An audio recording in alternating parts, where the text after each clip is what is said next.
തൊണ്ടവേദനയ്ക്ക് നാട്ടുവഴികൾ. തൊണ്ടവേദനയ്ക്ക് പണ്ട് കാലം മുതൽക്കേ തന്നെ ആളുകൾ ഉപയോഗിച്ചു പോരുന്ന നാടൻ മരുന്നുകൾ എന്തെല്ലാമാണെന്ന് നോക്കാം. തുളസിയിലയും പനിക്കൂർക്കയും ഇട്ട് ആവി പിടിക്കുക. തുമ്പച്ചെടിയുടെ ഇലയും കുരുമുളകും വെളുത്തുള്ളിയും ചേർത്ത് അരച്ചു കഴിക്കുക. തുളസിയില, കുരുമുളക്, കൽക്കണ്ടം ഇവ ചേർത്ത് കഷായം വെച്ച് കുടിക്കുക. കുരുമുളക് കഷായം ചെറു ചൂടോടെ കവിൾ കൊള്ളുക. കടുക്ക ഉണക്കിപ്പൊടിച്ച് തേനിൽ ചാലിച്ച് കഴിക്കുക. ഉപ്പുവെള്ളം കവിൾ കൊള്ളുക. മുരിങ്ങവേര് കഷായം വെച്ച് കവിൾ കൊള്ളുക. അല്പം വെറ്റില, കുരുമുളക്, പച്ചക്കർപ്പൂരം എന്നിവ ചേർത്ത് വായിലിട്ട് ചവച്ചരച്ച് കഴിക്കുക. ഉപ്പ്, മഞ്ഞൾപ്പൊടി, വെള്ളം എന്നിവ ചെറു ചൂടോടെ കവിൾ കൊള്ളുക.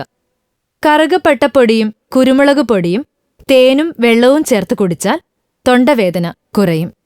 മുയൽ ചെവിയൻ ചെടി വേരോടെ എടുത്ത് ഒരു നുള്ളു ഉപ്പ്, ചെറിയ കഷ്ണം മഞ്ഞൾ എന്നിവ അരച്ച് ഉരുട്ടിക്കഴിക്കുക.